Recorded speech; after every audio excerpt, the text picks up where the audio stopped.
భద్రాచలంలో మేము chemist and druggist తరపున జెంట్స్ కమ్ లేడీస్ ఇద్దరం కలిపి చిన్న సర్వీస్ చేశాము స్టూడెంట్స్కి. గవర్నమెంట్ స్కూల్లో చేశామంట.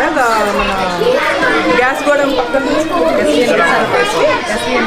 ఎస్విఎం కాలనీలో ఉన్న ప్రభుత్వ పాఠశాలలో ఒక 25 మెంబర్స్ వరకు బుక్స్, బిస్కెట్స్ సర్వీస్ చేశామండి. Thank you. ఇలానే మహిళలు మన పాఠశాలకు ఇచ్చేసి మన పాఠశాలకి విద్యార్థులకి కావలసినటువంటి గణితం సులువుగా నేర్చుకోవడం కోసం అవసరమైనటువంటి జామెట్రీ బాక్స్ను మనం అడిగి ఉన్నాం. మరి వారు అడిగిన తడువుగానే మన పాఠశాలకి విద్యా సంవత్సరం మొదట్లోనే అందజేయడం అనేది చాలా సంతోషం. ఈ సందర్భంగా మరి వేదిక మీదకి మిత్రులు సోమశేఖర్ గారిని రావాల్సిందిగా కోరుతాను. పనిచేస్తున్న ఉపాధ్యాయులందరికీ విద్యార్థులందరికీ మా కెమిస్ట్ అండ్ డ్రగ్గిస్ట్ హృదయపూర్వక నమస్కారాలు.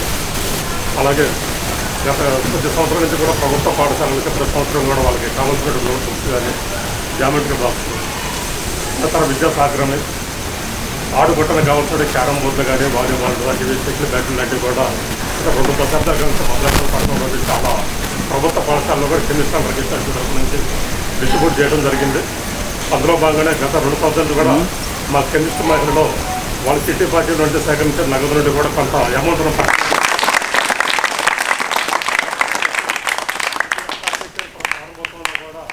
ప్రభుత్వ పాఠశాలలో చేయాలంటే ఒక అలవాటు దృక్పథంతో కూడా వాళ్ళు గత 2 సంవత్సరాల నుంచి కూడా వాళ్ళ సమయాన్ని వెచ్చించి దాని ద్వారా పొంగు చేసి పూర్తిగా వాళ్ళ దగ్గర నుంచి సేకరించిన నగదు ఇది. వాళ్ళు తలా ఇంత అమౌంట్ అని చెప్పి వేసుకొని గత సంవత్సరం సంస్థ చేసిన మందిలో 100 మంది పిల్లలకి బ్లాంకెట్ పంచి పెట్టడం జరిగింది. జరిగింది. ఇప్పుడు కూడా Sitaram Nagar colony SP gas కూడా పక్కన పాఠశాల విద్యార్థులు కూడా నోట్ బుక్స్ ఇవ్వడం జరిగింది ఈరోజు.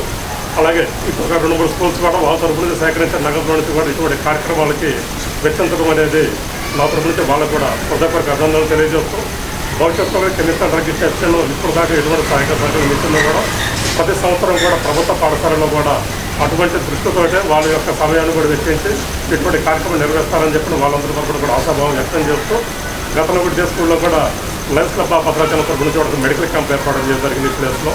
దానికి సంబంధించిన 3 వైద్యులు కూడా తీసుకురావడం జరిగింది ఆ రోజు.